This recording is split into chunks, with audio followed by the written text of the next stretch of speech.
Tonight after work I've been busy cleaning up some of these bits and pieces from the rear axle and torque tube. I've pulled apart the vintage pinion that I'm going to be using. That's this here. There's an awful lot of bits in these. This came apart. Inside here there are various bearings. There's a couple of these little thrust bearings, and these are actually in fairly good condition. These would be reusable, because I'm guessing these things are either unobtainable or horrendously expensive. I do believe, though, I'm getting a set, because I'm getting a whole set of bearings to do the whole rear axle, just because it worked out to be easier that way. But there's another one of these big thrust bearings in here. These all sort of go around the pinion. There's a couple of special nuts that hold it all together. That's the muff coupler that goes on the end there. This pinion, I'm also getting a new crown wheel and pinion, because I want a 5-to-1 ratio, and you can sort of see this one, sort of not too bad, not too bad, not too bad, and then I have no idea what happened there. That's just terrible. I don't know what would cause that kind of damage, unless the whole thing just sort of locked up or something, but that would be unusable. The other thing I stripped down were these end pieces from the torque tube. So these go on the outside of the diff. There are bearings that go into those. I was able to push those out. So these bearings would go in here. These bearings are no good. They're junk. This side, so these are handed. They're different. This is the left-hand side one. I've got my handy parts book with the right parts in it now, so I can see that this is number 11. Differential bearing housing, left hand. This one also had a thrust bearing in there. This one, unfortunately, isn't really in good condition. This one's unusable as well. So that thrust bearing was down inside there. Then there was one of these bearings in there. I was able to press everything out on my little shop press. No problem. Everything actually came apart pretty easily. Especially the pinion. Nothing was really tight on that. I'm not sure if it should be or not. These nuts and things all just came undone really easily. There was this very mangled lock washer there that I had to sort of hammer back to get that apart. But once that was off, these were quite easy to undo. So I'll have to get advice when I reassemble it all about the correct way to do it. It occurred to me after I had taken everything off and was cleaning it up to wonder whether or not these have a particular side they go on. I don't know how they would have made this thread, but I'm imagining this would have all been bolted together and then they would have made this thread in there. So does that mean these have to go back together in a particular way?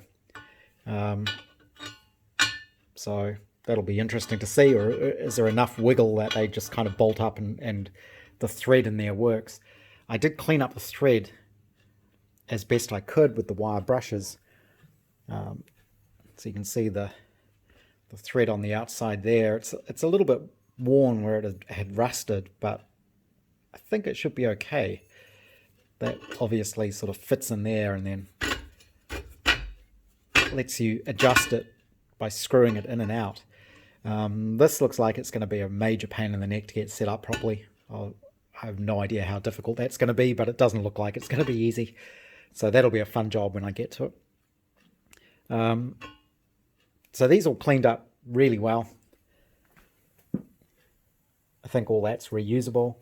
I did use a thread file, which is around here somewhere. One of these just to clean up the threads, just to make sure they were all correct. And I got to use a new tool that I got a few weeks ago, which is really handy. And it's a little thread gauge. But this one is a combination of Whitworth on one side and metric on the other, which seems an odd combination, but that's what it is. and I was able to use that to figure out it was 16 TPI thread, Whitworth thread. So I was able to get the right side on my file because it has different pitches on it. So they cleaned up well. That's just the little speedo drive. I've no idea what that brass wheel is supposed to look like. Is it supposed to look like that, or is that one worn out? And I'm not even sure what that actually engages with, because I haven't got around to sorting out the drive shaft that goes down the middle here. I'll have to go under the house, find the other torque tubes, and see if I've got one. And there's meant to be some stuff that goes on the inside. Again, there's sort of bits and pieces here. What's this? Number 5. 4 is center bearing packing. Number 5, propeller shaft center bearing. I don't know if I've got that stuff. I'll have to have a look. The other thing I did is cleaned up the intermediate gear and the eccentric that I found, and that goes on there like that, and you can sort of see how these are the little eccentrics that drive the oil pump. So as this goes round, those little arms go up and down and they make the oil pump work. This I would have expected to be a push fit on here, but it's very loose, so it just sort of slides on, and you can see there's a pin there that engages in that, and that's what sort of drives it. So this is driven off the gear on the end of the crankshaft, and then there's the 2 gears on the camshafts here that mesh with this. So I think that'll work okay. There doesn't seem to be much play in there, and this gear, even though it's used, should work. So that's another little piece of the puzzle sorted out. I think maybe that's about all I can do on the Riley just at the moment, apart from maybe cleaning up some more of these and probably stripping down this one to see what condition the bearings are like and that.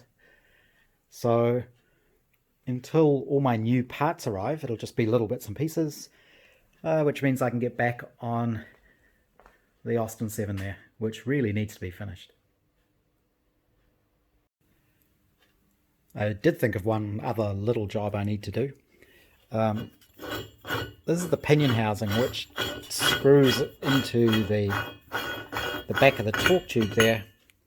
It's easy enough for me to clean up the thread on the outside there. Just put that down. But I'm also going to need to clean up the thread on the inside there. And I use an awful lot of these little wire brushes.